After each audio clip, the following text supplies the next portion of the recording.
जंगल में एक सुंदर मोर रहता था, जिसकी रंग बिरंगी कलियां बहुत आकर्षक थी।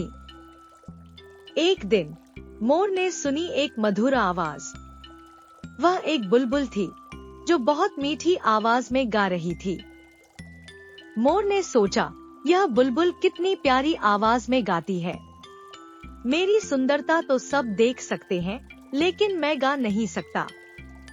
मोर बहुत दुखी हुआ और भगवान से मदद की प्रार्थना करने के लिए स्वर्ग की ओर चल पड़ा। स्वर्ग में भगवान ने मोर से पूछा, तुम क्यों आए हो? मोर बोला, हे भगवान, मैं सुंदर हूँ, लेकिन मैं बुलबुल जैसी मीठी आवाज नहीं गा सकता।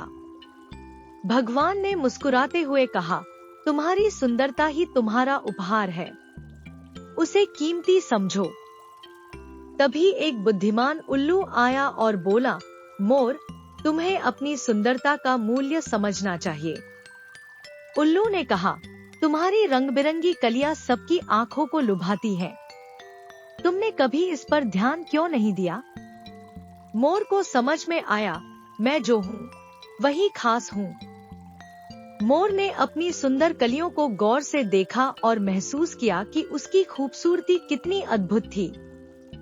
अब मोर बहुत खुश था, क्योंकि उसे अपनी अनूठी सुंदरता का एहसास हो गया था।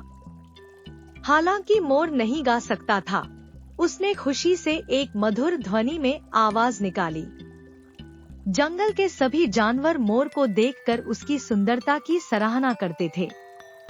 बुलबुल ने भी मोर की सुंदरता को देखा और उसकी तारीफ की। उल्लू ने मोर को खुश देखा और मुस्कुराया। तुमने सच्चे उपहार को समझा है, उसने कहा। मोर अब खुद पर गर्व महसूस करता था और उसे अपनी विशेषता की कीमत समझ में आ गई थी।